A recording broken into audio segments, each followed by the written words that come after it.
All right, I give you my word. I will let you know when and how you can win the World of Outlaw tickets. Because even just when I uttered that we were going to be giving them away between now and 5, the phone lines started blowing up.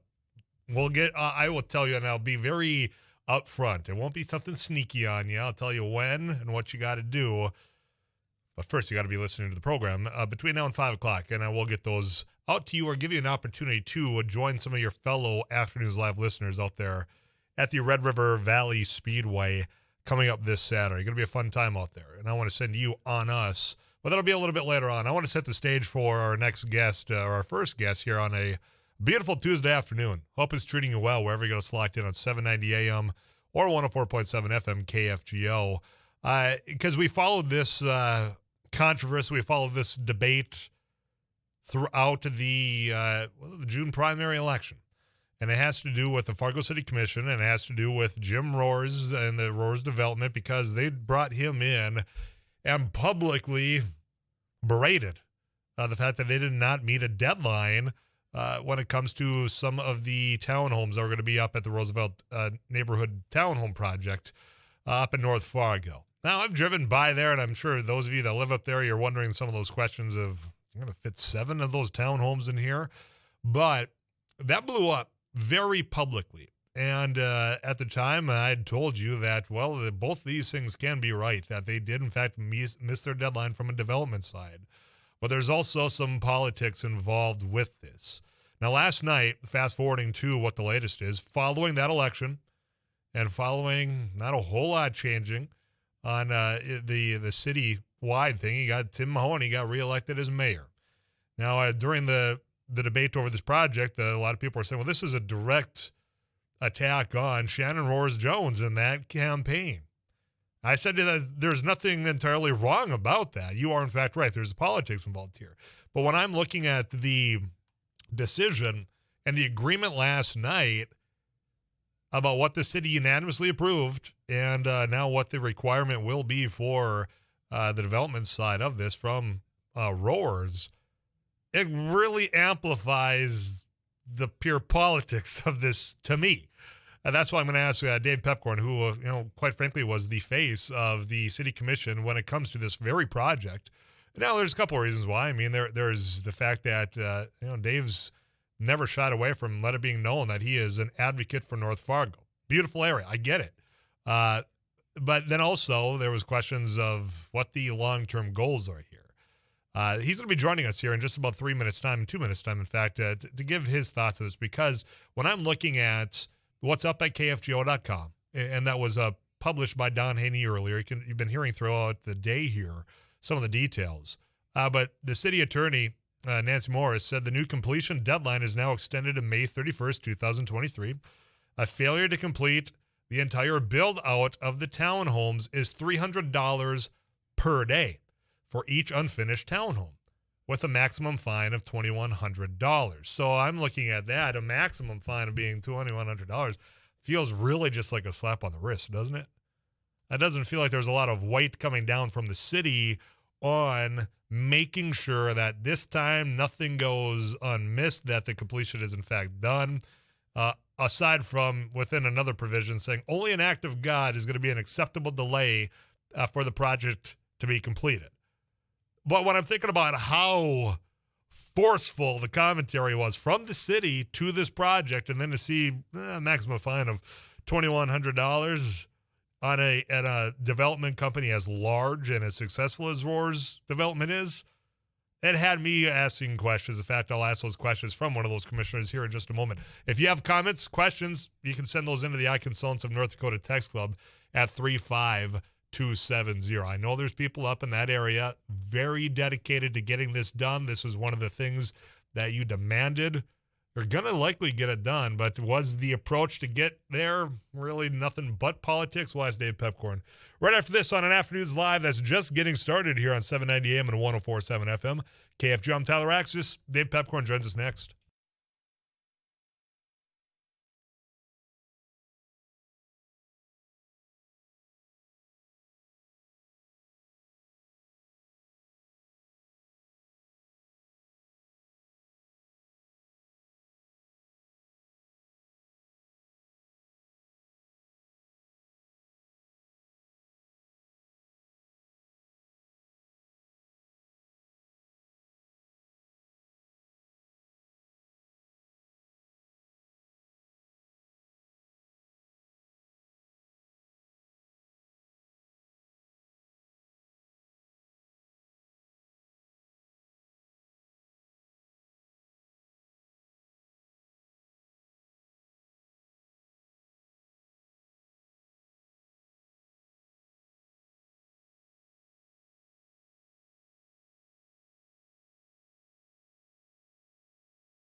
the money into helping, to give an example, there's some homes in that area that need to be demolished and replaced. And so some of the money that Roars is going to be penalized, that money is going to be used to help the Roosevelt neighborhood with those kinds of projects. So I think that's another good part of the agreement. Okay, I got some messages coming in. In fact, I want to get to this one here. That's because of this development. Because when I say the $2,100 max, that's what the city attorney has to say. So clarify where I'm confused getting the information that the city attorney, Nancy Morris, saying the completion deadline is now extended to May 31st. Failure to complete the entire build out of the townhomes, $300 per day for each unfinished townhome, with a maximum fine of $2,100. I guess I'm still a little confused here, Commissioner. No, and then I am too. But my what I was told was that that's per day, and so it would continue until they get completed. And obviously, we hope that doesn't happen, that they do them. But yeah, but no, that's not the max. The $2,100, like you said, that is not. That's per day. That is not the total penalty. At least that's what I'm led to believe. Okay, well, I'll have my attorney's friends go through this. I'm just a talk show host, so I'm just reading it as I see it here and some of the information that I've got. Same thing with me, and I'll call Nancy and make sure that we clarify that too, because I think everybody else would have the same question that we have. Well, yeah, because again, if I'm looking at this, and this, you're right. I mean, the end goal here is, look, hopefully we never even have to consider issuing the $300 per day to reach what I read as a maximum of 21, because everyone's going to be singing Kumbaya. There's going to be a ribbon cutting, and maybe you'll be invited, standing side by side with Jim Roars for all I care, and just as long as it gets done for the neighbors up there. I'm pretty sure I'm not going to get invited, but I appreciate your perspective. I'm not optimistic very often, but maybe on this one, Commissioner. I've got a number of messages coming in at 35270. And promise me this: if you visit with Nancy and you get an answer, you shoot me a text back or call back in a little bit later on. I will. Okay, can you ask Dave the completion date of the messy water treatment plant up north? I can't give you the specific one, but I will tell you that's supposed to be done by the end of the year.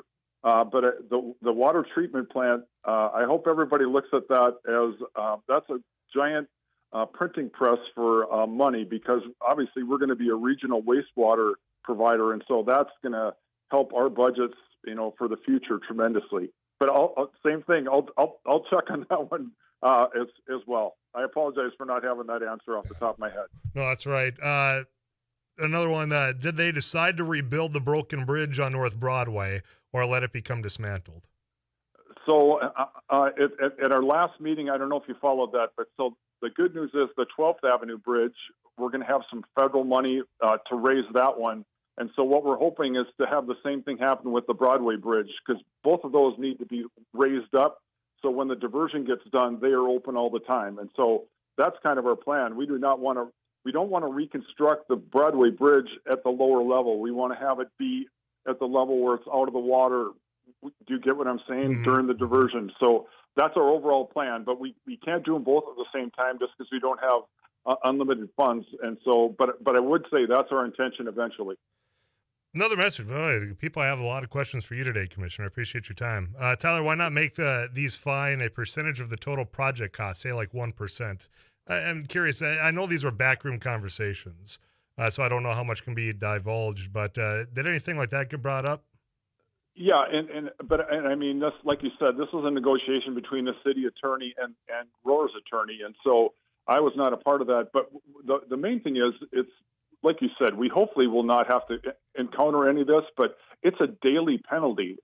And so each day after May 31st of next year, if it's not completed, that's when the penalties will kick in. And to me, 7 townhomes in a year and a half, I think they should be able to do that. And so we're optimistic.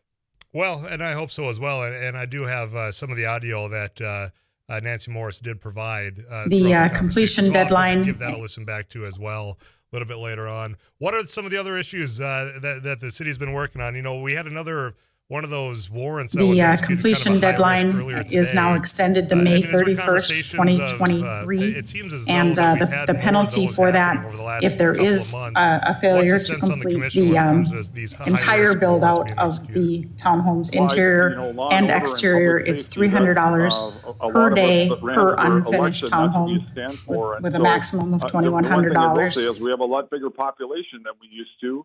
And so we have a lot of these. And I just think the main thing is we want to make sure we have enough police on the streets from the city commission's perspective that we're fully staffed. And so I think they're working on that.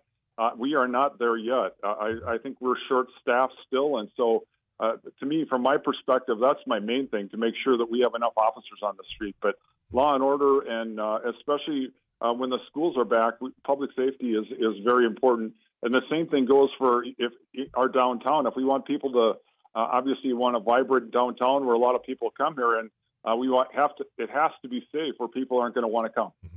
Commissioner Pepcorn, in fact, the audio that we have of the city attorney here with Nancy Morris, let's take a listen to this. I'm going to be hearing it for the first time just as you are. So let's play this and I'll get your reaction.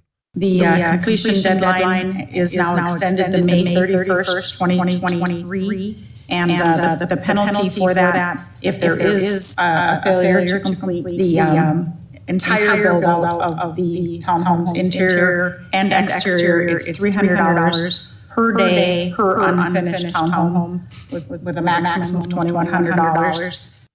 So that's the audio that we were going off. And now we're being led to believe $2,100 per unit per day.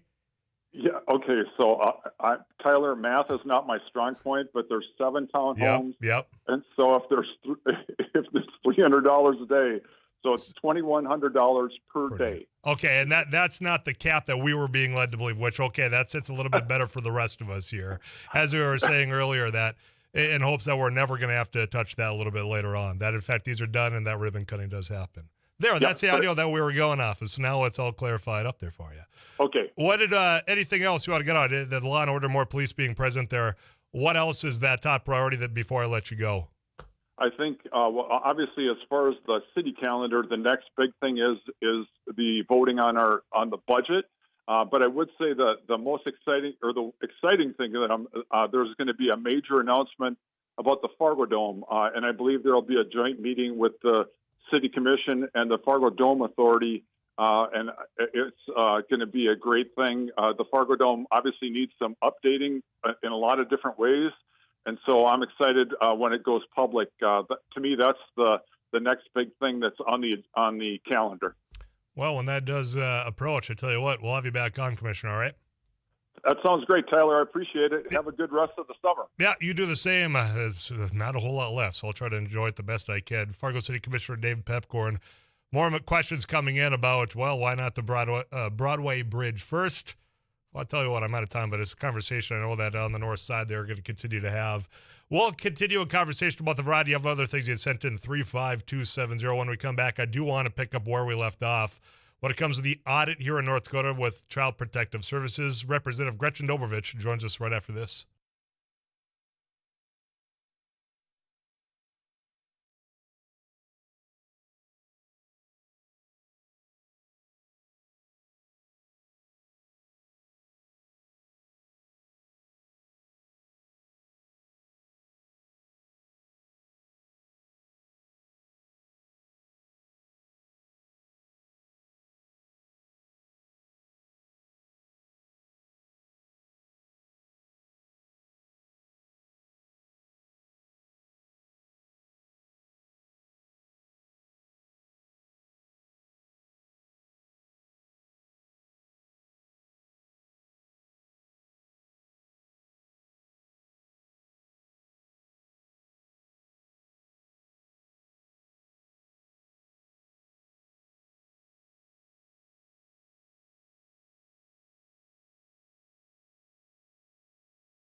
SWAT set up a perimeter this morning that was around the Arbor Apartments at McCormick Park on the 2200 block of 6th Avenue South. They were serving a high-risk search warrant.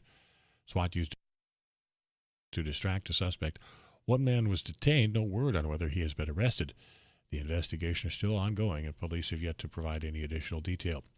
Police in Eden Prairie, Minnesota, say a 19-year-old man brought his own ammunition to Shields All Sports at Eden Prairie Center last night before shooting and killing himself. Reporter Mark Fry. The male asked a store employee to view a semi-automatic handgun in the gun department, then fled to another area of the store where that single shot was heard. Initially, when police arrived, they were not sure if that person they found dead of that gunshot wound had taken his own life or if there was a suspect at large. The mall was placed in lockdown. Police then determined there was no danger to store employees or shoppers. The Minnesota Department of Public Safety is giving away 10,000 gun locks at the state fair. Commissioner John Harrington calls the giveaway an important first step. He says the state wants to stop unintentional shootings of children by children and help prevent people who should not have guns from getting them. The locks will be available at the DNR and public safety booths during the run of the fair and later through police departments, churches, and community groups. 81 degrees. This is KFGO News.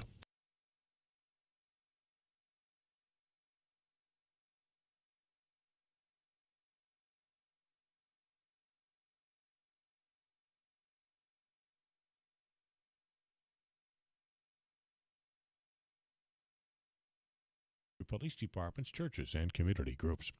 81 degrees. This is KFGO News.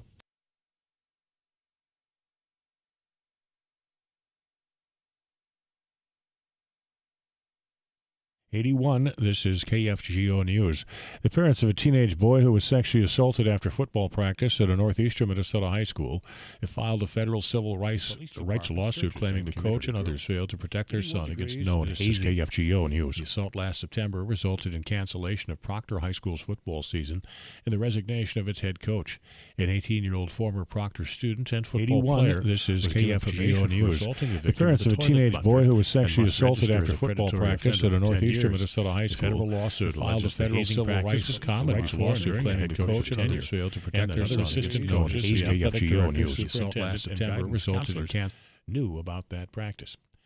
The Grand Forks City Council has given initial approval to a resolution designed to help pay for a series of needed improvements for the proposed Fufeng corn milling plant.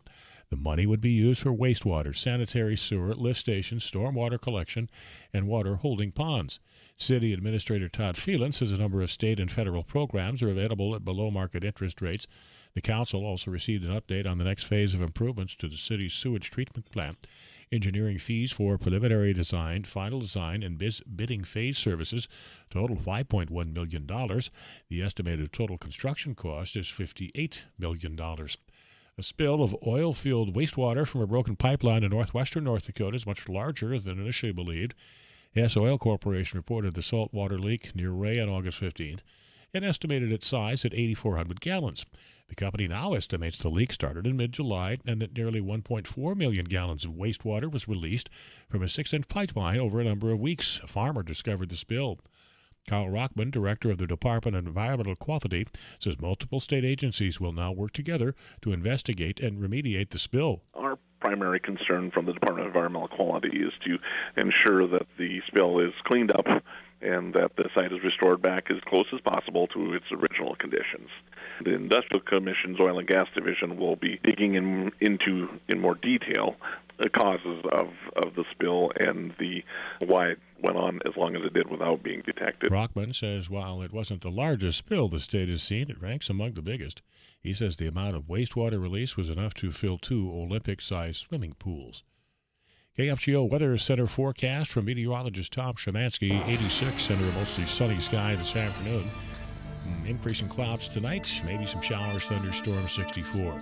Slight chance of showers, thunderstorms tomorrow, partly to mostly cloudy, and 78. Thursday, mostly sunny, the high again near 78 degrees. Mostly sunny, it's 81. Paul Jerkins, News Radio, KFGO. Back from Florida, then Detroit Lakes. Now finds himself in the KFGO studio at last. Rusty Halverson. Around the world. Yeah, I've been everywhere, man. I think there's a song about that out there somewhere. I think there is. There's a couple of different artists that provided that. Yep. But you were in Detroit Lakes because the Midwest Council Egg Forum was taking place. What'd you learn? That is correct. Well, former House Ag Committee Chair Colin Peterson and Dr. Joe Outlaw of the Agriculture, Food, and Policy Center at Texas A&M talking about the various factors that could affect passage of a new farm bill by September of next year, Tyler. And Dr. Outlaw and Peterson discussed the price tag for that new bill. My question to all the groups that I meet with all around the country is, are the elected officials going to get any additional funds paid for, added to this farm bill so we can actually do some changes? Because otherwise, all we're going to have is a status quo bill anyway. But we do have crop insurance, which I would say is the most important safety net we have. Now, they talked about crop insurance, Tyler, and they used the word bedrock of the farm safety net. So they're going to try and protect that as best they can. Well, that doesn't surprise me at all. And a lot of people are hopeful and that is going to be untouched. Yeah. One neat little thing from yesterday's discussion, Dr. Joe Outlaw, he works with the Southwest Council, an alliance of ag organizations, and they try to present a unified voice when it comes to going to Congress and talking about the Farm Bill. And Colin Peterson and others in our region would like to not replicate that, but perhaps build on it, build a coalition of agricultural groups from the upper Midwest and be able to lobby Washington on a regional basis for the issues that are important to producers and ranchers right here at home. Very good.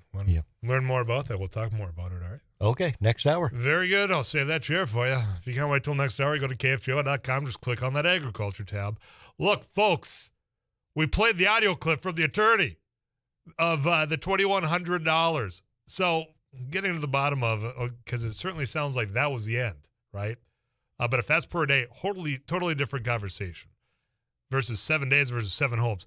We'll continue the conversation because the inkling is what Commissioner Pepcorn is saying, that that's going to be the max per day, that's not a cap of the max, which is what we heard from the attorney of the city of Fargo. Definitely need to get the clarification on that, and we'll do that, and we'll share that with you. But when we come back, CBS National News will get you all the latest headlines. Last week, there was an audit that came out about the Department of Human Services not returning and not visiting children that had been in suspected situations of neglect and abuse. Totally unacceptable as a state. We did have Chris Jones on. He's the executive director of the Department of Human Services, give his take on that. We reached out to the governor's office, who was quick to put out comments on other things, didn't want to talk about this throughout this week, said, no, we don't have time. Representative Gretchen Dobrovich here in Fargo does have time. We'll ask her about that. She serves on the Human Services Committee. That child care, also, you've been hearing from that same department, they want a new state hospital in Jamestown. As one of those individuals that writes the checks for those things, we'll ask her about it next year on KFGO.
Last week, if you missed our conversation with the executive director of the Department of Human Services, that's Chris Jones. You can go wherever you get your podcast, click subscribe. You can give it a listen to yourself. And not an easy conversation to have when you're talking about an agency that's tasked with responding to reports of potential child abuse and neglect. But if you missed that story, the state has what's failed to meet the needs. It's failed to live up to what their guidelines are of having somebody go and visit that child that's potentially in that hazardous situation within 24 hours.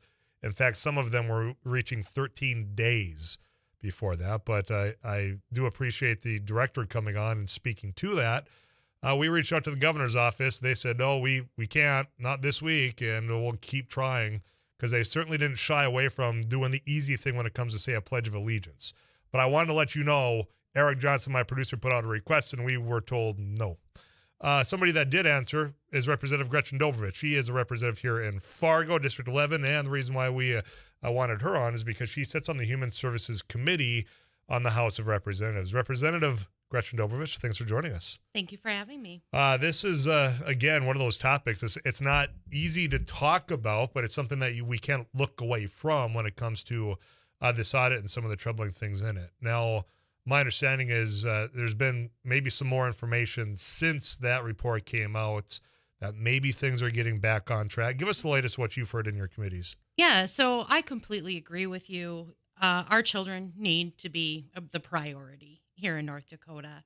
And the report, while good, necessary, brought to light some things that were happening, is a little bit too late. The department had already recognized that these things were happening, that there were deficiencies, and they were putting measures in place to try to address them before the report came out, which is great news, right? Like, you know, they recognized it and they started addressing it right away. But I'll push back a little bit on the right away thing, because the thing that the way I've been led to believe going through that audit was this has been brought up a few times before. So it's been on their radar perhaps, but still, if we're 6 years into this, 5 years into this, and we're still getting this report, there's not enough being done. I would agree. There's always more that we can do. In 2018, the North Dakota Department of Human Services did a total redesign of their child protection program. Then with the new human service zones, there was some realignment that went on there.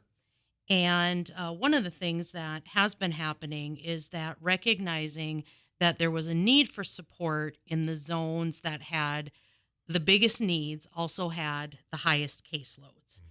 And one of the things about Child Protective Services is that it can't be done virtually.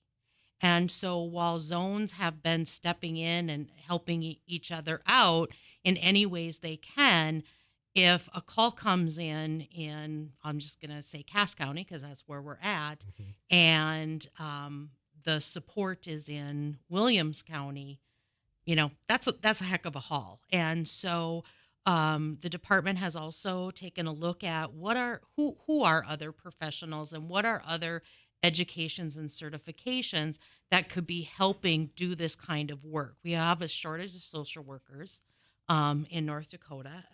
As a social worker myself,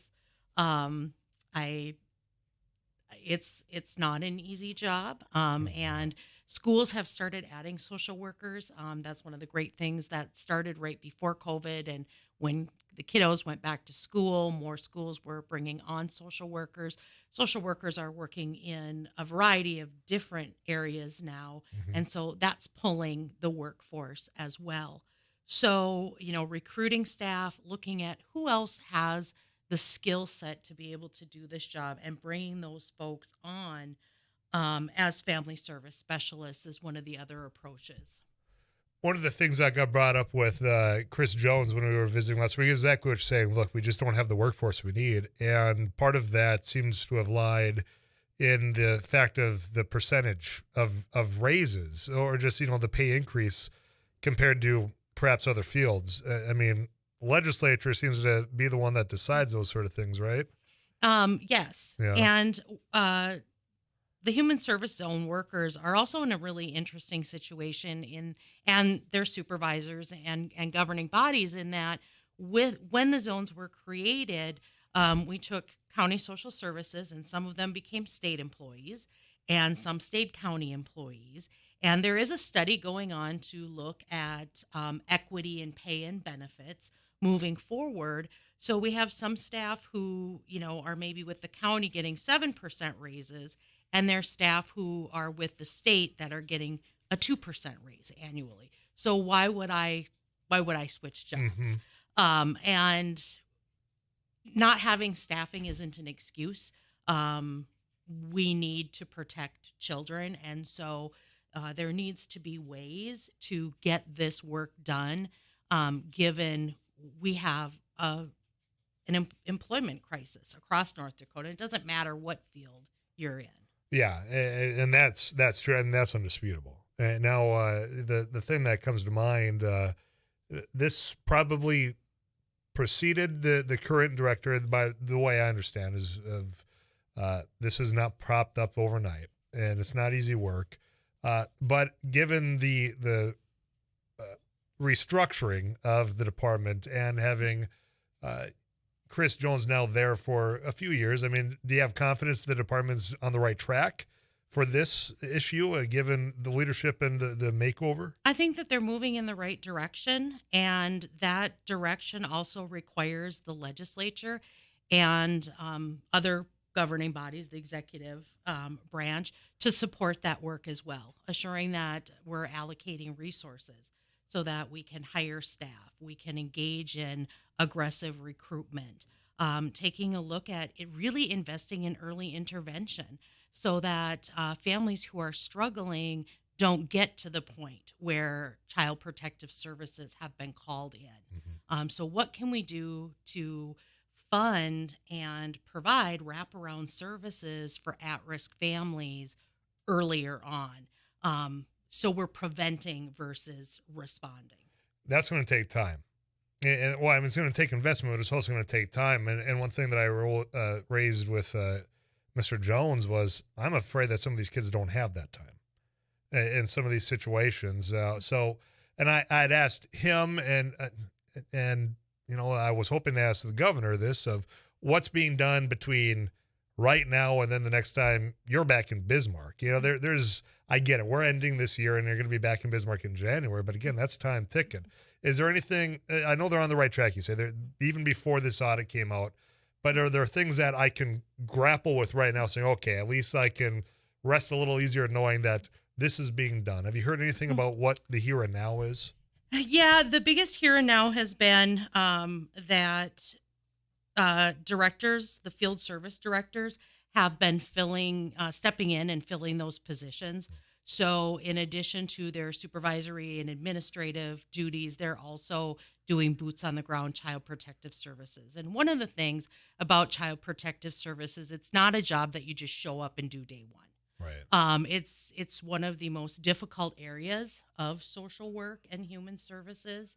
There's a lot of training that goes into it. You have to have good working relationships with law enforcement and other sectors within the community. And so even when new staff are hired on, there's a pretty intensive training that needs to happen. And so by moving directors into field, which means they're taking on new roles and they have work that isn't being done as well, that's one of the ways that we can be assured that there are boots on the ground doing this across the state. You got a little bit more time for me? Absolutely. Okay, because one of the other things that was brought up last week about some prevention thing is, well, needing of childcare and allowing for parents to get to work if that's one of the issues of financial instability that might lead to some of this. I want to ask you about what, if anything's being done there, right? Gretchen Dobrovich, she's a state representative here in Fargo on the Human Services Committee, and, well, there's that audit that came out and getting some response to that. We'll continue the conversation. If you have any comments at 35270, you send those in. We'll come back with Representative Dobrovich right after this.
getting Gretchen on to address this. She is one of the best. Comes in at 35270.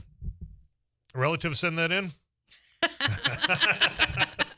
Thanks, Mom. Yeah, thanks for listening, Bob. Representative Gretchen Dobrovich. Human services is not an easy committee to be on either, because you're hearing some of the needs out there from people in their most vulnerable positions. And I think one of those areas, and this is what I'll give Chris Jones credit for, the executive director. He came in with a business background into this role that I think is, not the easy transition from business to being the lead of this type of an agency here. It's the largest one in the state. But recognizing that child care that's provided in this state is just woefully inadequate. It's not there. And it's not anything about the people out there providing the services. They're doing a hell of a good job. We just don't have enough of them. So when we think about things that could prevent these types of situations from developing, financial hardship might be one of them. What, if anything, is being done on the child care front? And whether that's on the economic development side, whether that's just from, the side of allowing, a child to flourish, because we have those studies as well. We're not making a whole lot of progress from where I sit, but you sit in a chair that makes decisions. So there's a lot of conversations about childcare, and there's a lot of models out there. And I'll never forget, many years ago, my husband and I went with some friends to Winnipeg for New Year's. And the headline on the Winnipeg Free Press above the crease was something along the lines of how folks in Manitoba were upset that the tax they were being paid that was going into subsidizing childcare was going to be cut.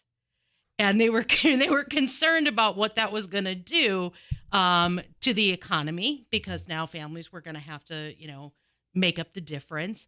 And also what it was going to do for quality. And I remember thinking, I am definitely in another world reading that.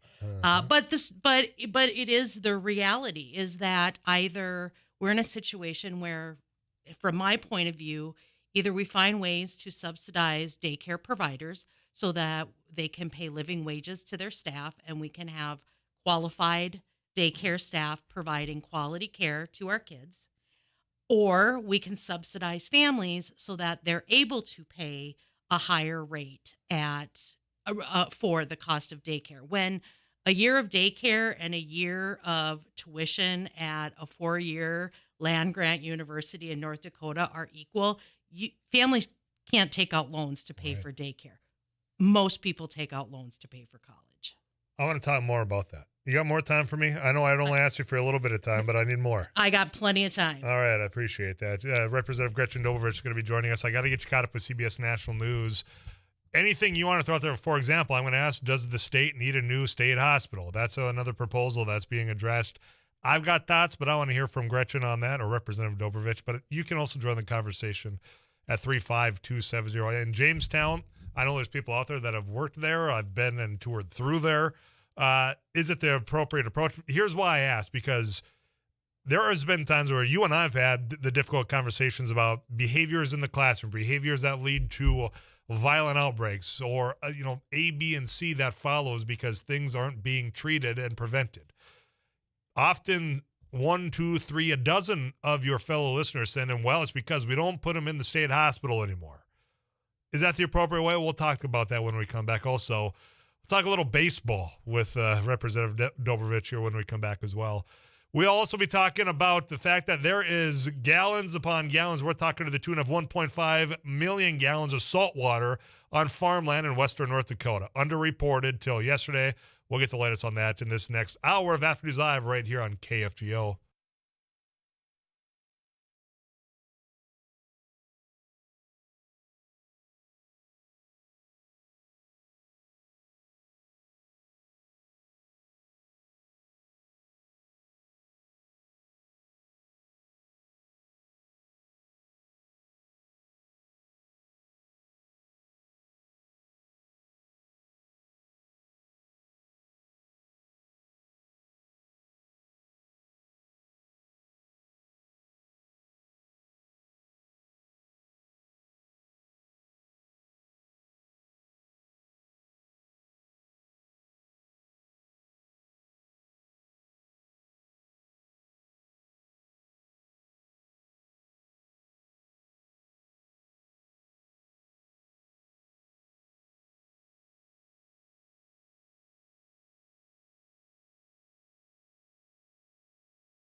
and you said something about baseball, and I said, okay, well, we can talk Twins. You said, well, okay, I won't throw you under the bus there. Yeah, I'll say it. Not a huge Twins fan. And then I said, well, you're not a Yankees fan, right? And then you said, but... My husband is a huge Yankees fan. And I apologized. But then you told me the story. You kind of buried the lead here. Which it took quite a while for me to hear the whole story as to why my in-laws were huge Yankees fans. Yankees fans. So Bullet Joe Bush he's passed away in the 70s. My husband's great uncle, and he played for the New York Yankees, and he was Babe Ruth's roommate for 2 years, and he is the inventor of the fork pitch. That is the one acceptable excuse for being a Yankees fan that I've heard. Others just want to, root for the champion to hitch their wagon to. That's a pretty cool story. It's a great story. And you buried the lead on us, but I'm glad we got there and shared that. When we come back, we'll get to more of the serious topic. This person goes, and I'll ask you after KFGO News, but I'll let you think about it. If childcare is so expensive, why do the providers say they can't make any money comes in? We'll ask you that response right after this KFGO News with Paul Juergens.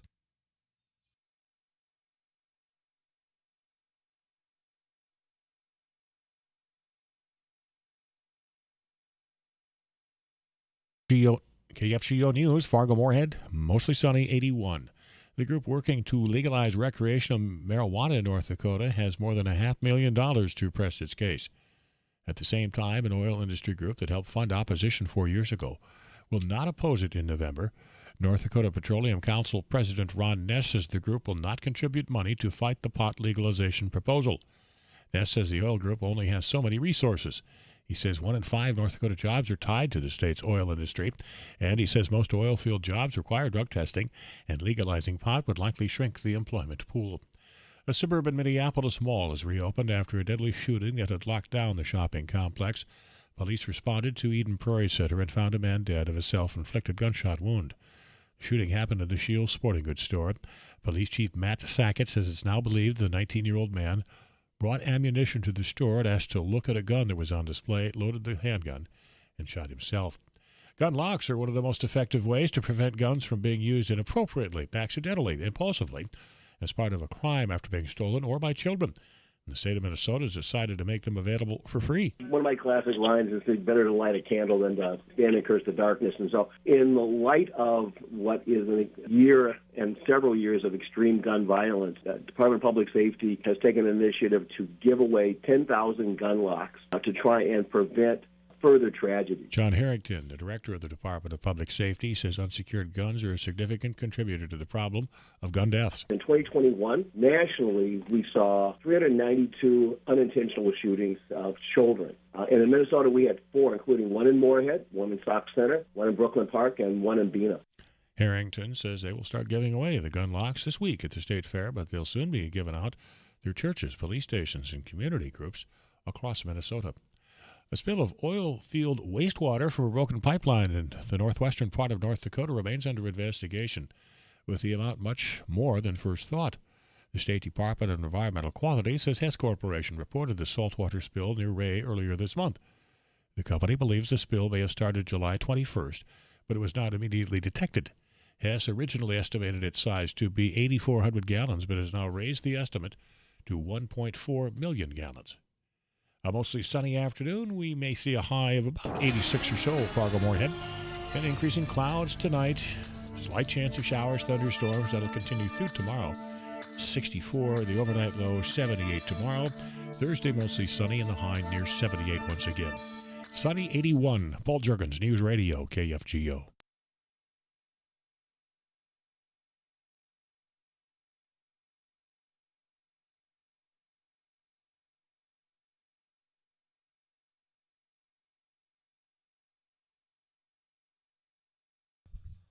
I asked for a little bit of time, then asked for just a little bit more time, and then again one more time. I said, can I have a few more minutes of your time with Representative Gretchen Dobrovich, represents parts of Fargo here. So I said before KFGO News, because we're talking child care, economic development issue, a child development issue, and we're way behind on that in the state. Tyler, if childcare is so expensive, why do the providers say they cannot make any money? Comes in after our conversation. Your thoughts? Childcare is an expensive business to run. There's a lot of liability that goes with it, and to be able to pay staff to provide those services. And when you look at what staffing ratios are for children at different ages, that increases the number of staff that you have to have. One thing that people say, well, the government needs to stay out of this. We don't need, the state being involved in childcare. Well, then I ask, well, what's the private side doing? Because you've got businesses that need employees, and they are trying to raise wages, which, hey, I welcome that. They're trying other means. This seems like the biggest need for families if they have children that prevents them from maybe joining the workforce. One, mom or dad might have to stay home because, as you point out, a whole year, depending on how many children he have is equivalent to a year of a 4-year tuition. Have they brought anything forward saying this is what we'd like? I mean, I'm thinking of chambers. There are some businesses that are very innovative that are, I don't necessarily, some putting up areas for a child care facility. Have you heard much on that side before your committee or anything? I have not heard a lot of those types of ideas. I think that childcare is a great opportunity for multi-sector collaboration because it is an issue not just for families, not just for the businesses, not just for our overall economics. It's not just a human services issue. It's an everyone's issue. And we don't have paid leave, paid maternity leave. Not everyone has that. And the most expensive childcare is that 0 to 3 years old. And since there are a large number of families where both parents are working, finding care for an infant is really difficult. Most of my friends, when they were having babies, were still pregnant and putting their kids on the list at daycares so that when they needed to go back to work, when they'd used up their vacation and sick time, which for most was about 2 months, if they had that much, they would have a place for their child to receive care. I just had a couple of friends whose child care facility decided, you know what, we're moving on, different opportunities, and there was a little bit of panic on, well, now what? Because as you say, the waiting list for some of these families to get in for the first time is not just a couple of weeks. We're talking months, and some, like you say, it's a year wait list. So how can you have that and then still be expected to go to work? It hasn't worked, and yet we just twiddle our thumbs saying, well, mom will just stay home, take the shoes off, walk around barefoot is what some of the mentality is out in Bismarck. And I know that from experience because I heard it with my own ears. And, not every mom has that opportunity. Mm-hmm. I remember at one time having two coworkers, one who wanted desperately to be a stay-at-home mom, but economically couldn't, and another one who economically could have made it happen, but really didn't want to be a stay-at-home mom. Mm-hmm. She liked her career. She enjoyed working. And so it's different for everyone. And the idea that, family can help out. Not everyone lives across the street from their grandparents. Not everyone has an auntie that lives a couple blocks away who can help out. We're very transient in the 21st century. And so what used to work isn't going to work in the 21st century, and we can't kick the can anymore. And so I am very open to private sector, public sector, government. How can we all address this issue? It's an economic development issue, and those that want to argue that, then provide your work, because I think you can talk to a chamber, you can talk to a business. This is one of the top priorities that I've heard through their studies on the private side as well. Yet it doesn't seem like there's been a lot of movement of anything being accomplished, saying, okay, well, here's a model. And I hope that does change in the near future, because time's ticking on that as well.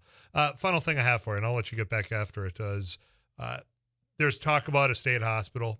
We've had a state hospital. It hasn't gone away. It's been, I don't want to know if the term's neglected, because there's still people that, have to utilize it. But does the state of North Dakota need a new state hospital? It depends on who you talk to. I'm talking to you. You're talking to me. No. My personal thought is that physical plant we do. There's been a lot of deferred maintenance at the state hospital that has caused decline of buildings. And a lot of the buildings are extremely old and not real functional for the services that need to be provided. The big question is do we build a new state hospital in Jamestown where the state hospital exists and the workforce for that facility exists? Or do we build smaller regional facilities where people can receive care closer to home and their families can participate in their care? And there is an acute psychiatric hospitalization interim committee this session. I am not on that committee, but that is one of the issues that they're taking a look at. Personally, I'm really torn. We've got the workforce issue, but then also thinking about people want care in their communities and they want to be close to their family members. And person-centered care is always seems to be the way to go. Well, and that's where I think you and I find ourselves probably in a similar mindset then, because I advocated for home and community-based services, saying it's more efficient. So it saves tax dollars for people saying, well, you know what, we got to do something and reduce what we're spending. This is the way to do that. Keep people in their homes as long as you can. Not everybody's got, the proper environment or, quite frankly, they're in the right state, well-being wise, that they can be there. So I'm not necessarily opposed to having a hospital. I just don't know if the existing model still works. So to hear that, hey, regional being a step closer. So if you're in New Rockford, North Dakota, you're not having to go to Jamestown, even though that's not that far. But you could have something a little bit more localized, or if you're in Langdon. So I'm open to that model. I don't know that we're going to get there. I think we have such a mindset in North Dakota that, well, this is the way we've always done things. So this is the way we're going to continue to do them. And that's what I hear when I'm reading headlines about a new state hospital in Jamestown. A message comes in response here. And Minnesota has the small facilities. I work in them and they don't work. Build a new facility comes in. Somebody with experience, at least I do appreciate that if they don't work. I'm curious as to what doesn't work. Is it lack of workforce? Because that's what when you say Jamestown, that community has a lot of people that have dedicated their lives to working at that state hospital and some of the other facilities around there. So that I could understand that. I'll be curious. I'll allow you to double dip at 35270, or you can call us at 237-5948. What I miss before I let you go? I took way more of your time than what I asked for. I think just that there's a lot of work that's being done on various human service issues in the interim. It'll be interesting to see what bills come out and what kinds of investments we can make. And one of the big struggles is getting services out into the rural areas, just with the lack of workforce that we're facing. It's not that the money's not there. It's there aren't the people there to hire. So how do we attract? How do we retain? How do we home grow folks working in health and human services in North Dakota? Well, the need's there. And like you said, the money's not an issue. We got plenty of that. And I think it's about the political will to get it done and spend it where I think a lot of people agree it needs to be spent on. Anything else? I'll let you go. No, thank you so much for having me this afternoon. Appreciate your time today. Representative Gretchen Dobrovich, District 11 here in Fargo. Your thoughts, 35270. You want a new state hospital in Jamestown? When it comes to child care, do you think there should be more done on the private side? Because certainly there's this notion that this should not be a state-funded thing. Well, then what are the alternatives? It's all on the table. Before we come on back at the bottom of the hour, I'm going to talk about how do you go from, 8,400 gallons being reported to being spilled of saltwater to saying, whoops, we may have underestimated. In fact, it's more like 1.4 million. We're talking saltwater. This isn't oil. This is something that's going to ruin that farmland, that pasture land for a very, very, very long time. I'm going to ask how this happens still in 2022. We'll have that conversation a lot more coming your way on a Tuesday afternoon. KFGO time is 3:20. I'm Tyler Axis. Don't go anywhere.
Responding to State Hospital, Jamestown. Now, I have been back and forth on this issue for a long time. There's a need at sometimes, unfortunately, for people to be in a setting that requires that all-around wraparound services. Not everyone needs that, though. So to find that balance is not easy. It's going to take some legwork, and it's going to take some work to recognize when somebody can and should be able to get their treatment they need for any behavioral health crisis that they're going through in their home. But is one large state facility the answer? I think there's been lawsuits about this very issue, including some that took place all the way in as far as, well, Minnesota. So is it time to update? Some of you say absolutely. And others are pushing back about the regional concept, which I'm open to if it's proven out to work. And you're saying that it's been tried in Hazard Tyler. The individual community concept has been attempted several times, and it always has ended up with the service not being there. And that individual, I said, text back in, and I said, I'll let you double dip, and I wanted that, saying that the reason in Minnesota the small facilities, they have them, they're not working, is lack of workforce. Medical staff serve only small population when they could be used differently. So it's back to workforce, which that doesn't surprise me. And I don't know what you do about that anymore. I mean, we've talked to pay raises. Absolutely. That goes a long way, right? I know in some of the instances it's just getting treated with some dignity and respect. I'm looking at you teachers out there. So we've had that conversation over the last month about why we can't find teachers, or why we certainly can't find substitutes. And when it comes to the medical profession, again, the burnout factor, I think, weighs a lot over the last 3 years. I said it yesterday, and allow me to say it one more time. When you think about the areas that have had, I think, the biggest struggle in finding workforce, and perhaps it's just because of the roles of which they play for everybody around here, is law enforcement, teachers, and educators. I guess I need to broaden that out after a conversation with Rupak Gandhi, the superintendent here in Fargo. And he's not wrong saying, look, it's not just teachers. We're talking about the paras. We're talking about the bus drivers. The entire array of people that are in the educational process. Tough to find them. And healthcare is the other one. And you think about the conversations that have been happening around those three professions over the last 3 or 4, 5 years. Go back as far as you want. Law enforcement, we've been having a conversation about where the balance is on use of safe force, right? I mean, there was protests all across the country because some of those bad apples very publicly used lethal force in means that were completely unnecessary, and they find themselves in life in prison. But that conversation impacted who wants to work in law enforcement. When we talk about teachers, well, boy, have we had a conversation about schools lately. Books that shouldn't be taught, kitty litter boxes that never existed, theories that were never, ever being taught, yet, boy, were there people upset about it. Why would you want to be a teacher if that's going to be the level of conversation that's being revolved around your profession? And in healthcare, everybody was questioning all your guidance on a pandemic that was rolling out. Well, geez, I'm not going to wear a mask if I go see a doctor, or any other thing that you might have seen online being played out and being thrown and hurled at your profession as being wrong. So you cannot dispute, or at least neglect to inject in the conversation, that our dialogue around those three professions have probably turned some people off from wanting to be in that profession, as noble as they were and continue to be, and how important they are. We're talking about security. We're talking about education. We're talking about your health. Money could go a long ways, but I think we could also take a step back and wonder, well, how have we helped stoke the flames for some of the conversation around those three professions? Because it has been hot for quite some time about what they're doing and all the second guessing of their professional ability to do the job they went and got trained to do. 35270 ZI Consultants in North Dakota. When we come back, I'll take some of your thoughts. There's a few things I want to dive into, though. And one being, there's been another reported spill. This one about saltwater near Ray, North Dakota. Town of 600 people. Well, it's now 170 times larger than what the company originally reported. Salt water on productive land does not have a good mixture. We'll talk with Carl Rockman, the Director of Water Quality of the Department of Environmental Equality, right after this.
Newsweather this hour brought to you by the Trade Up event. On now at outletrecreation.com. Fargo-Moorhead, sunny, it's 81. I'm Paul Jurgens.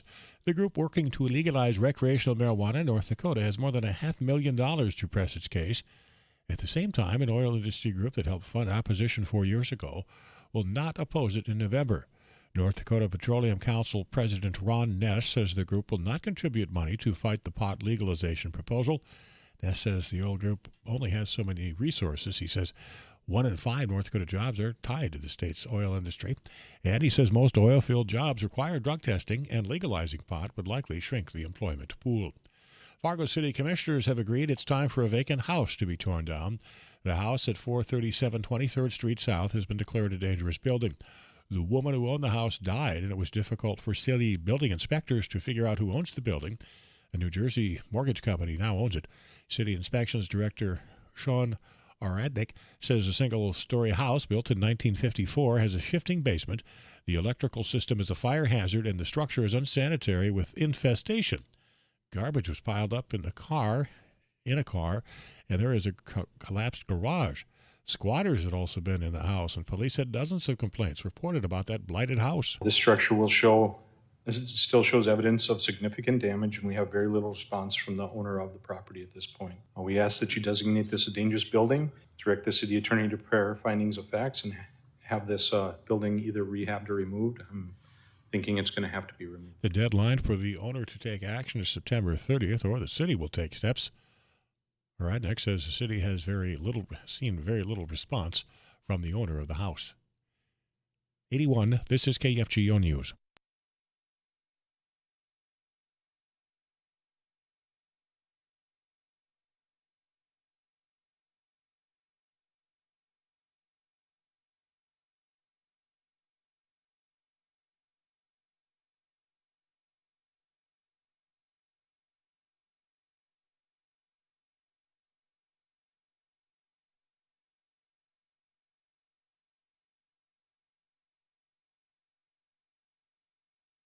81 degrees. This is KFGO News.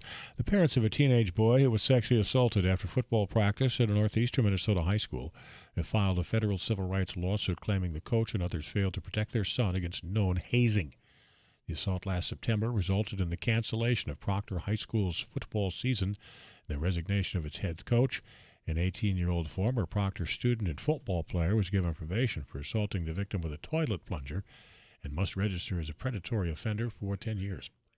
Minnesota Attorney General Keith Ellison has issued a consumer alert on crisis pregnancy centers. Anti-abortion activists say it's Ellison's pro-abortion bias on full display. KFGO News political correspondent Bill Werner. Ellison says many crisis pregnancy centers claim to offer comprehensive health care, but their purpose is to prevent pregnant people from accessing that right, which sometimes he says they accomplish by misleading, misinforming, or deceiving people. He says the vast majority of crisis pregnancy centers do not have licensed physicians or RNs on staff. Scott Fischbach with Minnesota Citizens Concern for Life responds pregnancy care centers provide practical help and alternatives so women don't feel like abortion is the only option, while Ellison, he says, quote, is acting like an advocate for the abortion industry. Minnesota's minimum wage rates will be adjusted for inflation on January 1st to $10.59 an hour, or an increase of 26 cents for large employers, and $8.63 an hour, or an increase of 21 cents for other state minimum wages. That includes small employer, youth, and training wages. The head of the state's Department of Labor and Industry says the increase is designed to help minimum wage workers keep up with inflation to better provide for themselves and their families. The Grand Forks City Council has given initial approval to a resolution designed to help pay for a series of needed improvements for the proposed Fufeng corn milling plant.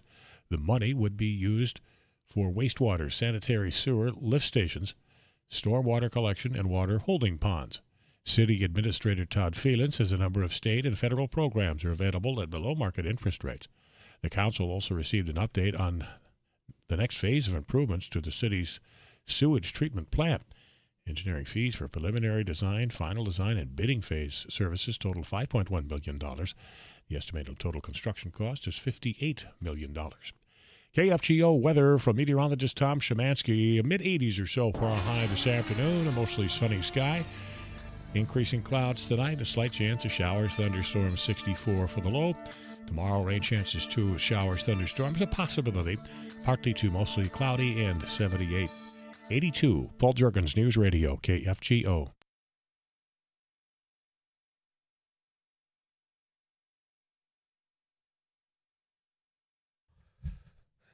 As advertised, rest of the office are back at the KFGO studio. 1 hour's time from your last appearance. Hello, my friend. Welcome back. Yeah, thank you. You were out in Detroit Lakes yesterday. Yeah. We are back today. Yep. Florida the week before. Thanks for the grapefruit stress ball crusher. I've got one for Eric if he would like it too in my office. Okay. It's had to be used a couple of times today for a variety of reasons, and none of which I'm going to get on these airwaves, because I want to talk about what you learned yesterday. Yeah. Well, let's talk about Florida. Okay, let's talk about Florida. It was hot. It was hot? Yeah. Was it humid? It was humid. Shorts and tank tops to wear your bro tank? No bro tank. Did you see an alligator? I did. Tell me more. Okay. So on the premises of the Lincoln County Center, where the Citrus Expo and Specialty Crop Expo was held, there's a small pond just beyond the building, just beyond a road. Okay. And I was a volunteer helping out, just trying to make the expo run smoothly and hanging up signs on a fence, banners, if you will, zip ties. And I was dangling my leg over this pond. In your shorts. In my shorts with my chicken legs and trying to hang up a banner. And turns out later there's an alligator in the pond. I did not know that. Would you have preferred well, you wouldn't have put the sign there, I assume, had you known that there was. Well, I'm a brave man, but alligators not my style. I don't see very many of them up in, say, Watford or Wolford or anywhere like that. No, Ray, Williston. Well, we're heading to Ray after I get the latest from Detroit Lakes talking about that. Yeah.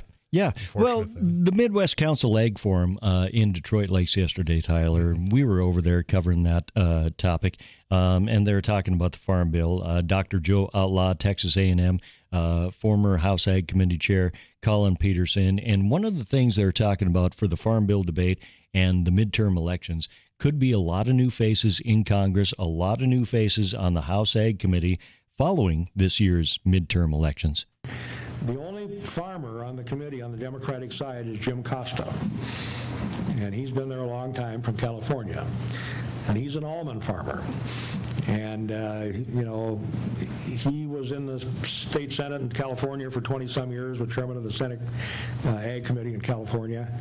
And I got in trouble with him because I claimed there wasn't any farmers on the Democratic side. And he says, well, I'm a farmer. What are you doing saying that? I said, well, Jim, I said, in our part of the world, they don't think an almond farmer is a real farmer. I said, Imagine Colin Peterson getting in trouble. An almond farmer. Not somebody you want to cross necessarily. Yeah, it was a really good discussion yesterday. And there are challenges that do remain before we get to the finish line for this new farm bill. But if everybody can keep their ducks in a row and unified voice on Capitol Hill, perhaps we can get her done. Very good. We'll be following along. Okay. Rusty Alverson, you can find more of his work and Sir Heinrich, kfgo.com. Just click on that agriculture tab. Now, if you are a farmer or a rancher out in western North Dakota and you have encouraged the development of our energy and natural resources, and you find out that salt water is spilled on your land for at least a month, and it wasn't just 8,400 gallons. In fact, it was more like 1.4 million. And what that might do to the productivity of your land, be a little upset. And I'm upset as well. I'm sure many of you are as well. How you can underreport this so badly and have to correct it so much later on. Carl Rockman, he's with the director. Oh, he is the director of water quality of the Department of Environmental Quality here in North Dakota. Talk about what, in fact, the latest information is out near Ray with the latest on the saltwater spill. That is right after the CBS News here on KFGO.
messages in at 35270. I will come back to you. I'm going to provide you my thoughts on how do we continue to let this happen in North Dakota.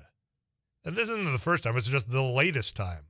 I'll give you that in just a little bit here. I got to step away for just a moment. I'll come back to you and your thoughts at 35270. You can call me at 237-5948. You got locked into After News Live right here on KFGO.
Now, the amount of times that we've just relied on, well, I just went out and gazed upon it with my eyes, and here's the official report. I'm going to throw out a number of 8,400. That's got to be close to it. Then they have to come back, and after you did your research and work, you realize it's 1.4 million or 1.4 million gallons. Pardon me. That is not just something to brush over. We're going to dive into that in your commentary right after this on KFGO.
70 show premiered on August 23rd, 1998.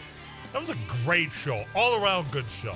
Latter part, after Eric went and did his African trip, maybe not so much. So correct me if I'm wrong. It was the first season took place in 1976, I think, 75 or 76. I have something. no idea, man. Well, I'm saying this because that would be as if that whatever show premiering today took place in 2004. Uh-huh.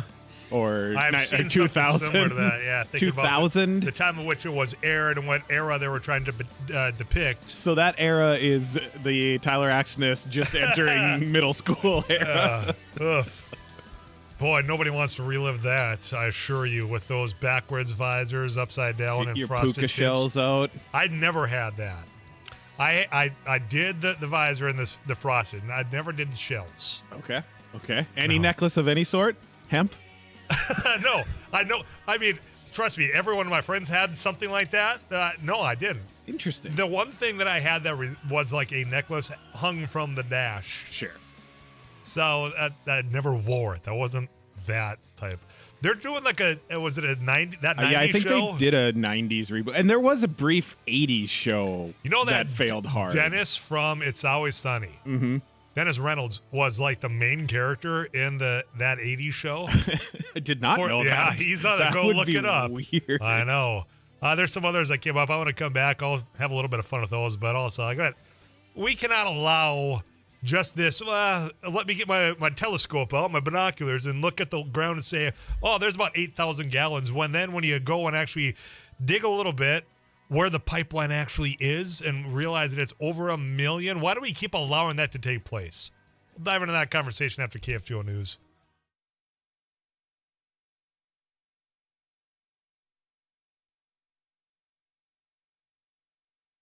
KFGO News, 82 degrees. I'm Paul Juergens. Fargo City Commissioners have decided it is time for a vacant house to be torn down. That whole house at 437 23rd Street South has been declared a dangerous building. The woman who owned that house died, and it's been difficult for city building inspectors to figure out who owns the building. A New Jersey mortgage company now has it. City Inspections Director Sean Oradnik says a single-story house built in 1954 has a shifting basement, the electrical system's a fire hazard, and the structure is unsanitary. With infestation, a collapsed garage, and needles and other drug paraphernalia found outside, along with piles of garbage. Squatters had also been in the house, and police have received dozens of complaints. The deadline for the homeowner to take action is September 30th, or the city will take steps. After months of controversy between city commissioners and Roars Construction and Development about a delay in construction of the Roosevelt Neighborhood Townhome project, city commissioners have unanimously approved an agreement with Roars to move ahead with the project located near the NDSU campus. Roars failed to hit a deadline to build 7 townhomes as part of a project that includes St. Paul's Newman Center, faith-based housing, and the View Apartments. The townhomes are supposed to be completed by the end of last year. In June, the city found the company in default and gave Roars 60 days to correct it. The deal has finally been reached during closed-door negotiations. City Attorney Nancy Morris. The completion deadline is now extended to May 31st, 2023, and the penalty for that, if there is a failure to complete the entire build-out of the townhome's interior and exterior, it's $300 per day per unfinished townhome with a maximum of $2,100. Roars said the construction delay was the result of supply chain issues and cost increases resulting from the COVID pandemic. Another provision in the new agreement is that only an act of God would be acceptable for project completion. Any delay there. The group working to legalize recreational marijuana in North Dakota has more than $500,000 to press its case. At the same time, an oil industry group that helped fund opposition 4 years ago will not oppose it in November. North Dakota Petroleum Council President Ron Ness says the group will not contribute money to fight the pot legalization proposal. He says the oil group only has so many resources. A suburban Minneapolis mall has reopened after a deadly shooting that had locked down the shopping complex. Police responded to Eden Prairie Center last night and found a man dead of a self-inflicted gunshot wound. The shooting happened in the Shields sporting goods store. Police Chief Matt Sackett says it's believed the 19-year-old man brought ammunition to the store and asked to look at a gun that was on display, loaded the handgun, and shot himself. Fargo-Moorhead, low to mid-80s are high this afternoon. Will stay mostly sunny, increasing clouds, a slight chance of showers, thunderstorms, and 64 overnight. And then partly to mostly cloudy, slight chance of showers, thunderstorms tomorrow, 78 the high. 82, Paul Juergens, News Radio, KFGO.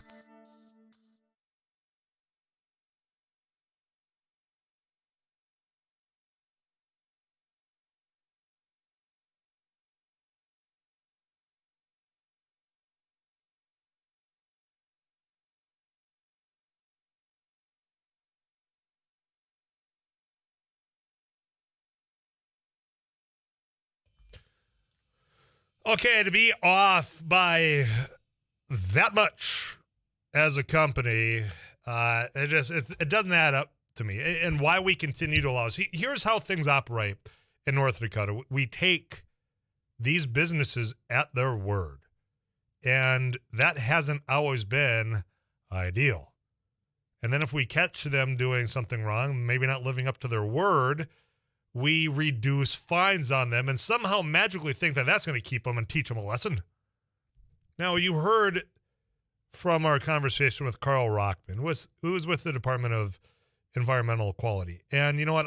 I've got the utmost respect for that department. I know not everyone does. They're out there trying to make sure that the land and the water and the natural environment gets restored as best as they can. They're probably the most actual oversight of the development in North Dakota. And unfortunately, that means something went wrong before anything is noticed. So they're on the back end of this. You know, they're the cleanup crew, quite frankly. They're making sure that the cleanup crew is living up to their word and doing right by the landowner. And, and sometimes if things aren't to the level they want, well, these companies can write a pretty big check. And that's happened in this state before. And you know what? If that's what the landowner wants, man, by all means, that's well within their right. They're not going to get the productivity out of the land that they had, but if they're going to get a pretty big payout by a company that spilled natural resources on it, okay. But it shouldn't have to be that way. It shouldn't have to be a farmer taking a tractor over their land or taking their Chevy pickup out to check on their cattle, to have a little water or to have a little oil on their tires to realize that something went wrong. And that's the type of oversight that happens in North Dakota. It happened in Tioga. It happened now near Ray. And if you forgot about Tioga, I think that was the largest inland oil spill in U.S. history.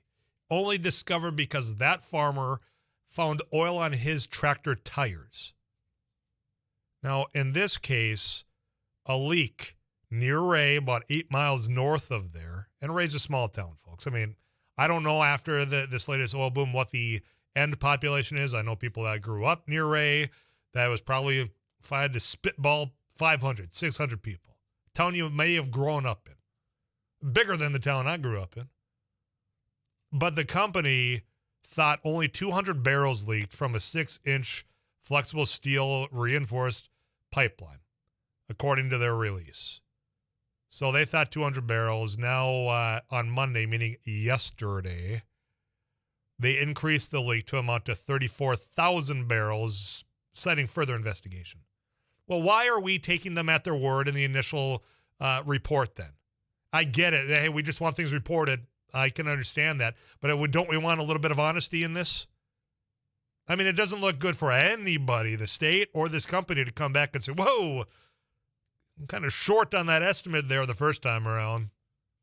And we're talking from 8,400 barrels all the way to 1.4 million. Anybody else was that far off in their estimate, and any business that had been fired on the spot. It's just the truth. Now, we just kind of say, well, hey, we looked in, and it doesn't seem like they're being, withholding of any information. Well, they weren't exactly upfront there, or they didn't do enough work in the first time before they called you and provided that report.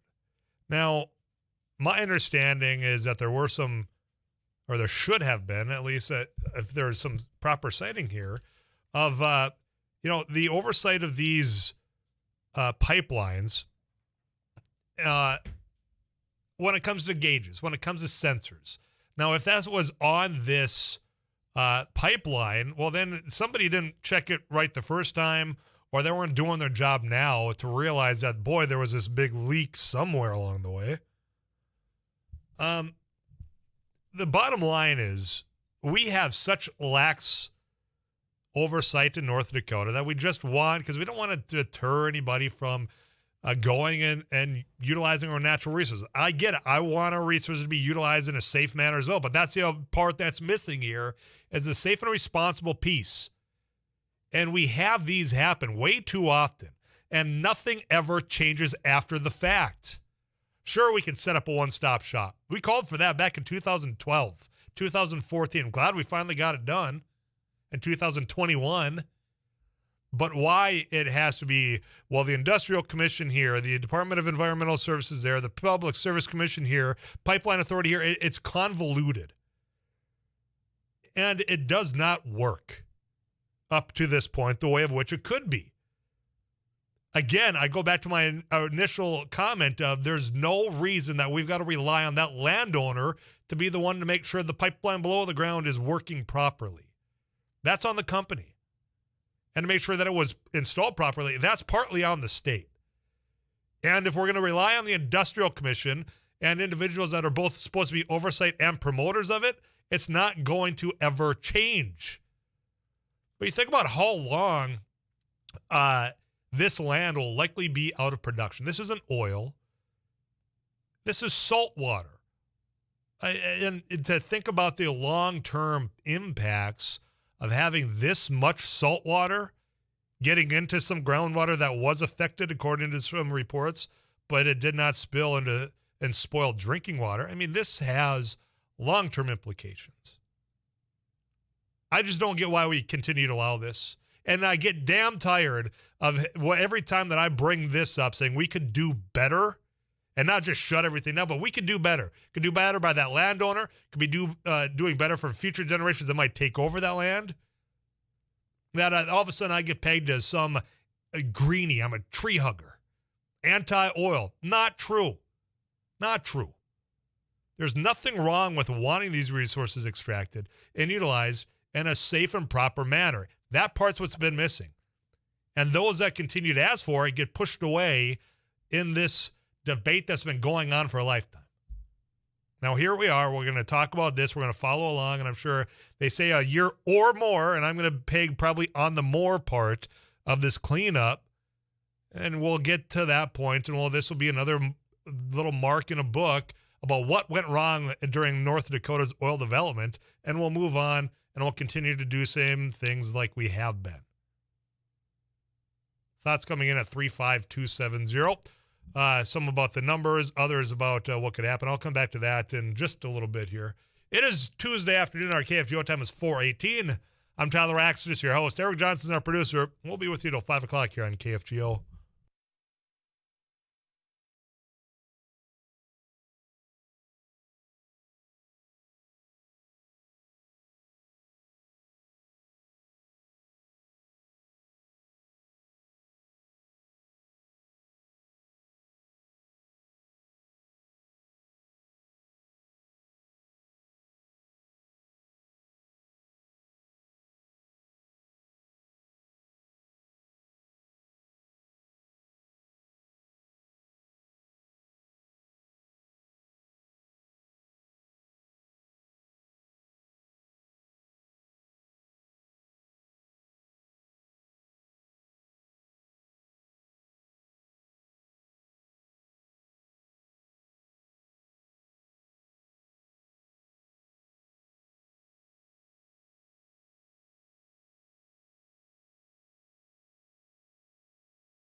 Now and then you get lost in a song and then you're reading either a text message that came in at 35270 or an email that just came in.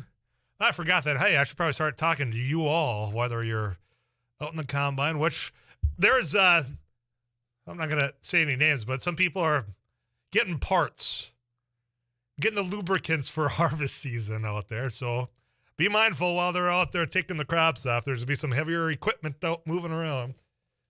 I'm just not saying that all the lubrication was for the moving parts of what's going on the field. 35270. We're talking about this spill. It just, I don't know of any other state that allows this to just continue, except for North Dakota. I mean, you probably can't even count on one hand how many times these large spills have happened that first came in initially underreported. But you know what? They came back and corrected the record. How about we prevent them and these incidents? I get accidents happen, but we can be doing a lot better to make sure that they don't happen as often. And that if they do, that maybe we have a little bit more rapid response, because 1.4 million gallons of salt water doesn't just leak from a 6-inch pipe overnight. Somebody had to be asleep at the wheel. All these messages in. Let me get to this. Tyler, this is going to continue to happen as long as everyone... I got to stop this message stream from coming in. Too many of you, but I'll get to all you. This is what is going to happen to continue to happen as long as everyone on the Public Service Commission and in the legislature from one party that receives a ton of money from the industry or state has been sold to Oklahoma. Well, this would be in Hess Corporate. I haven't had time, but these reports have to be out there on some of these businesses, and there are repeat offenders at times when it comes to spills. And I know that there's people in that same legislature that, they just want to, turn the other cheek when it comes to having to talk about these spills. Because an oil rig's much more beautiful than a wind turbine. That is the attitude. It is. I just don't understand, even from being out in that part of the state, people that live it, people that know all the amount of work that's now going to be undertaken on that land to try to correct the accident. I mean, we're talking about probably having to have sheriff or law enforcement out there to make sure that everything's going just fine.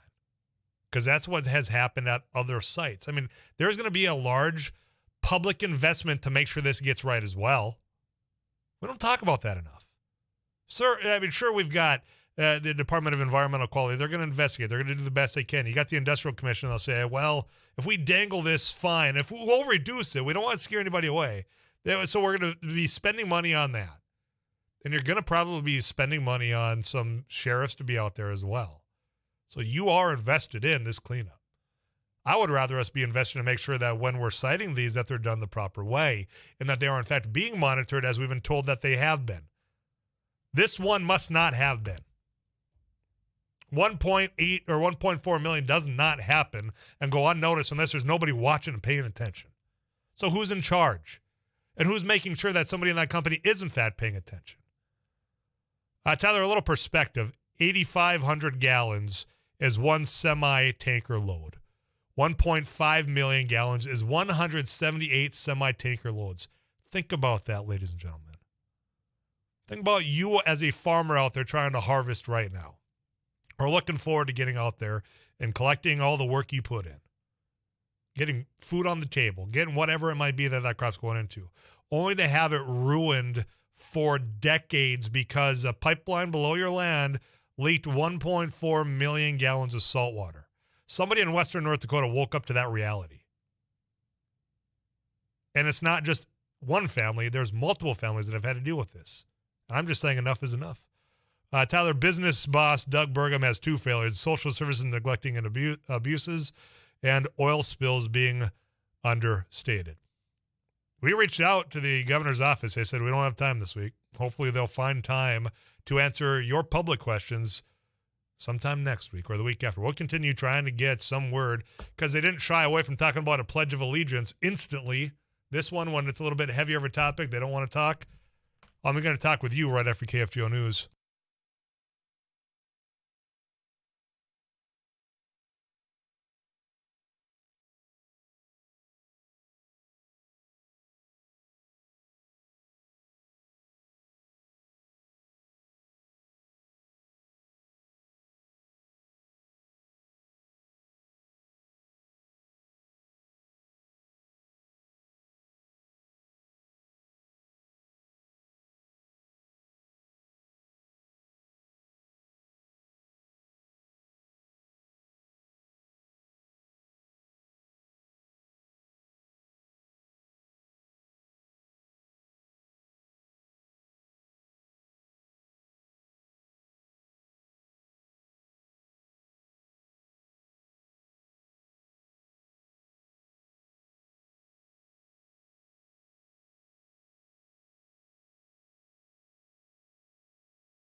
News and weather this hour brought to you by the Trade Up event on now at outletrecreation.com. Fargo-Moorhead, sunny, 82. I'm Paul Juergens. Fargo Police and Red River SWAT set up a perimeter early this morning that was around the Arbors Apartments in McCormick Park in the 2200 block of 6th Avenue South. They were serving a high-risk search warrant. The SWAT team used a flashbang device to distract a suspect. City Public Information Officer Caitlin Pauli. This collaborative effort resulted in one male individual being detained during the execution of the search warrant. The Fargo Police Department's Criminal Investigations Division is now on site. That investigation is still underway. Police have not released any additional information. A 19-year-old man was the victim of a deadly self-inflicted gunshot wound at Eden Prairie Center in Eden Prairie, Minnesota. Investigators say the victim asked a Shields store employee to view a semi-automatic handgun. When the employee handed the unloaded weapon to the man, he ran to another area of the store. Police believe the 19-year-old then loaded his own ammunition into the gun and fired a single shot. The incident prompted a lockdown of the mall for the rest of the evening. KFGO News correspondent Scott Peterson. 82, this is KFGO News.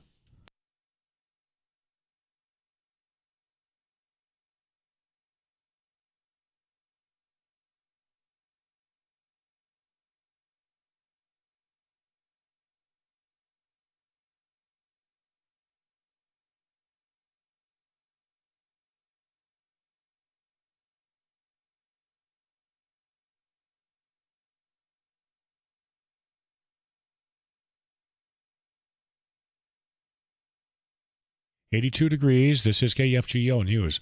A West Central Minnesota woman has fallen 100 feet to her death while hiking in Oregon. 62-year-old Jessica Warjankos of Carlos near Alexandria was killed in the fall last Friday on the Columbia River Gorge east of Portland.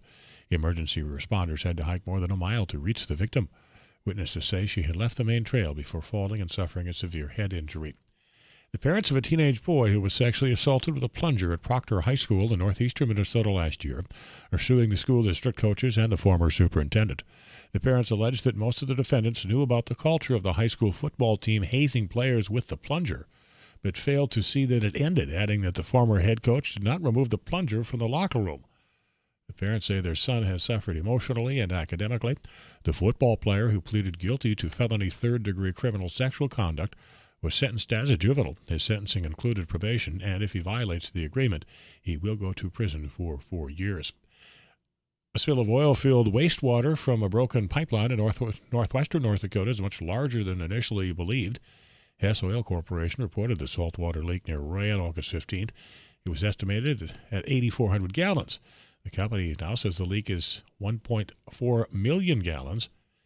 Carl Rockman, director of the Department of Environmental Quality, says multiple state agencies are working together to investigate and clean up that spill. Our primary concern from the Department of Environmental Quality is to ensure that the spill is cleaned up and that the site is restored back as close as possible to its original conditions.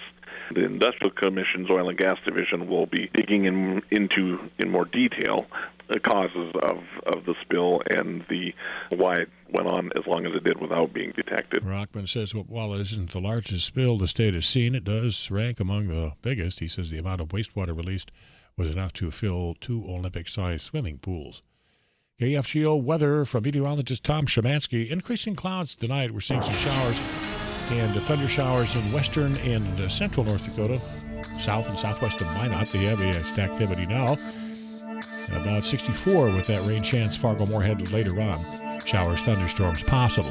Also tomorrow, a chance of showers and thunderstorms, partly to mostly cloudy, 78. Mostly sunny Thursday, and the high again near 78 degrees. Sunny 82. Paul Juergens, News Radio, KFGO.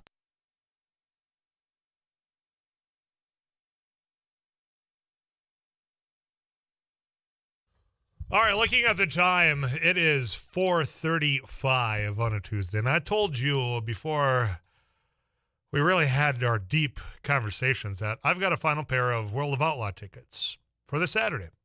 Red River Valley Speedway. It is the duel in the Dakotas. If you missed our conversation with Tony that was promoting this, KFGO.com podcast page, wherever you get your podcasts, click that subscribe. It's free.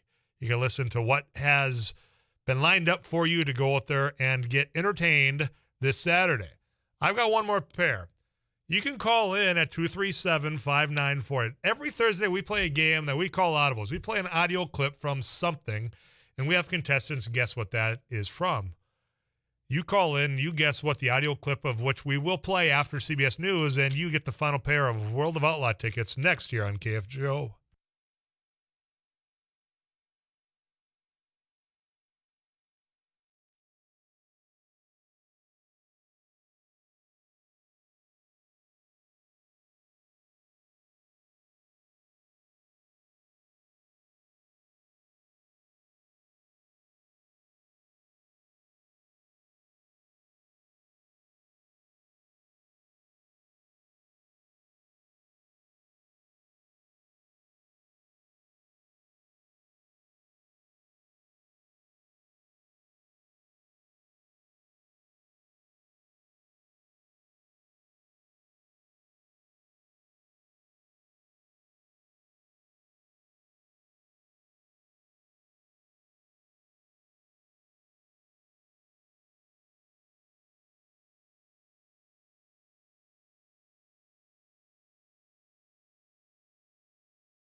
There's got to be, I allow it. There's got to be other racing songs out there, right? Besides just typing in the word race and coming up with the race is on? Well, I mean, that is a great one. I was scrambling to think of, I can think of a lot of driving songs, but racing songs, I was having more of an issue coming up with quickly. Help them out, 35270. Songs about racing. Where we found out last week that Rubbin is in fact racing. That was the audio clip, and I forget who won, but they're going to the World of Outlaws on Saturday. If you, and we'll just play the clip, and you can call us. We don't even do it toll free, 1-800-880-5346. Just tell us the movie. 35270 is our text club. Play that clip.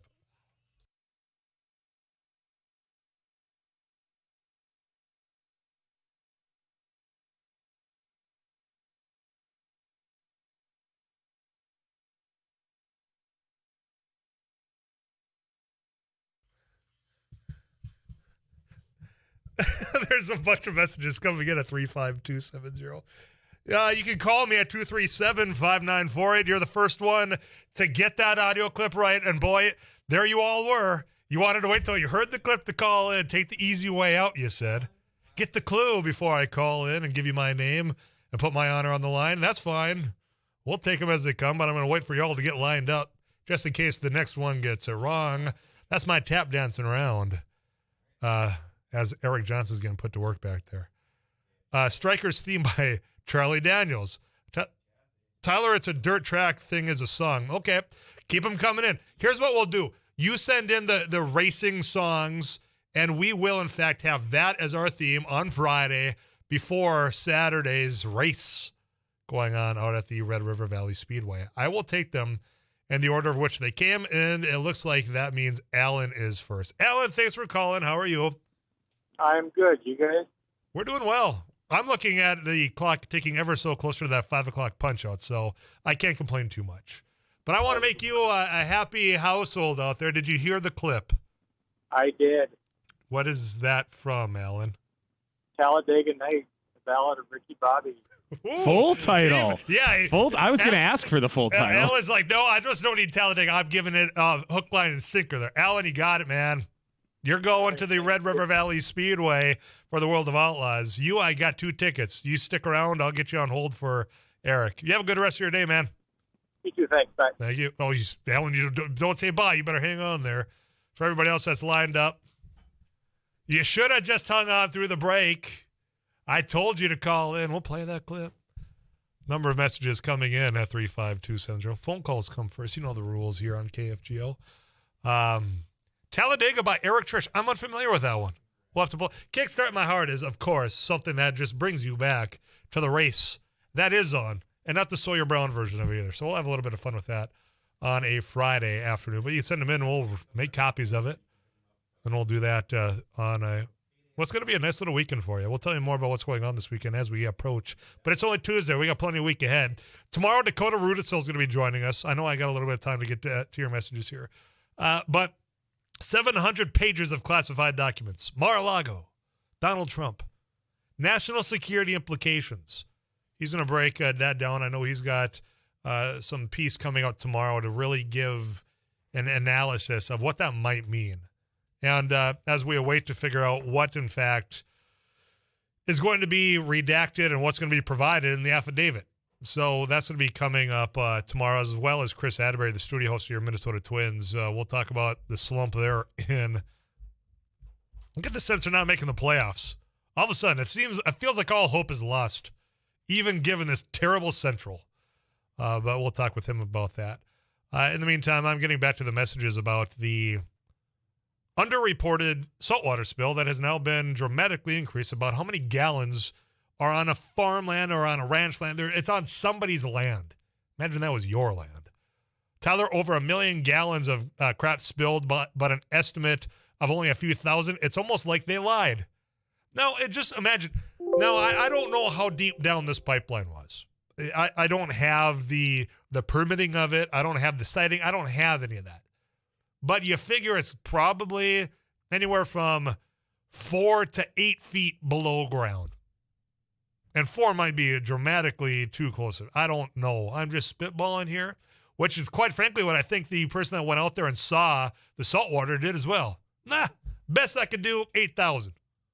Now, you think about if that pipeline was 6 feet below the surface, and all we require is to go out there and just glance with your eyes, file a report, and we'll take that. We'll look more. Why does that process make any sense? It doesn't. But how much water would have had to have been spilled, or oil would have had to have leaked from whatever pipeline it might have been to reach the surface? So even with your best guess to say 8,000 with that surface area being impacted, perhaps they lied.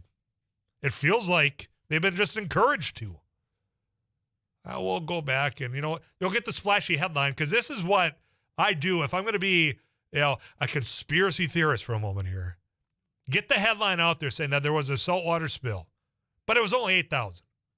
That'll carry the headlines. Maybe it'll die down until, maybe if we come back and file the correction, people will have moved on.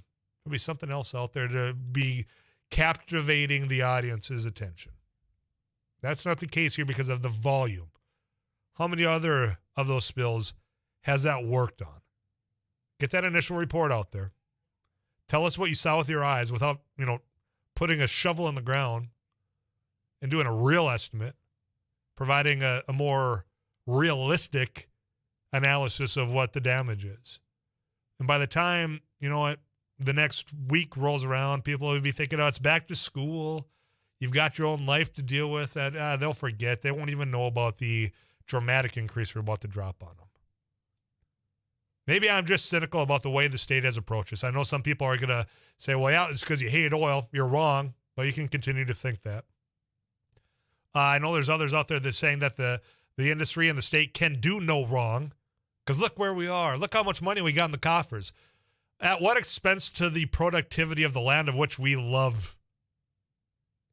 I remember the amount of emotion that went in just trying to have a little bit of that piece of pie put into an account that was dedicated towards making sure whatever was taken from that ground was done so responsibly. And then we could take a little bit of the benefits we're getting from that and the revenue and putting that back into some conservation projects. You would have thought the world was ending because the oil boys and girls went out and told you that's what was happening. They weren't being truthful. And they got away with it. And we've got a heritage fund that is dramatically underfunded.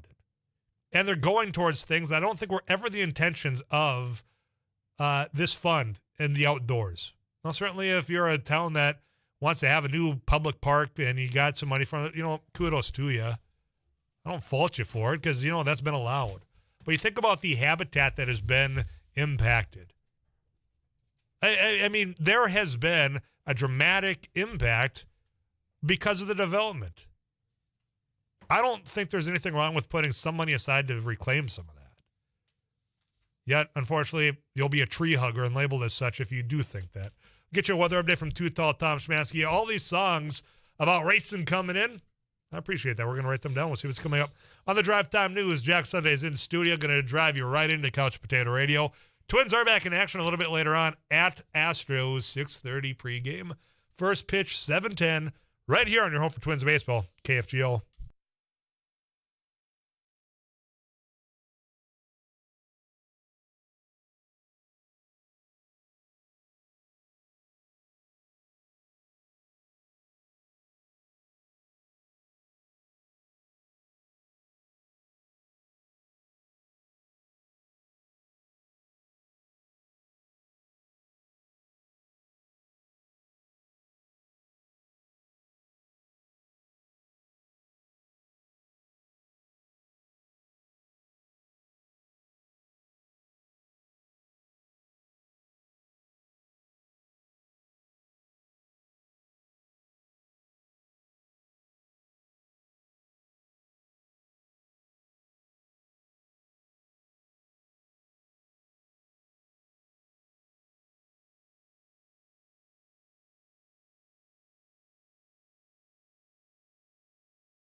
That's a conversation we'll continue to have. But in the meantime, Jack Sunday's in the KFGO studio. Drive Time News is straight ahead at 5 o'clock. We begin with the CBS News, and then we'll go over to Too Tall Tom, and we'll get some news from Paul Juergens, one of 4 casts that he has during the Drive Time News.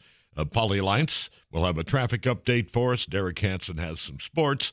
We have an interview today with Anna Rusness Peterson. She's a manager of the Broadway Square downtown, and the Day of Dignity is coming up on Sunday, and that'll be where donations that we have made of personal goods and such will go to people who will be downtown for that. Perfect. And so we'll have that. Yay! We opened up the season on the Drive Time News with her, and now this will be a last-moment push to help out.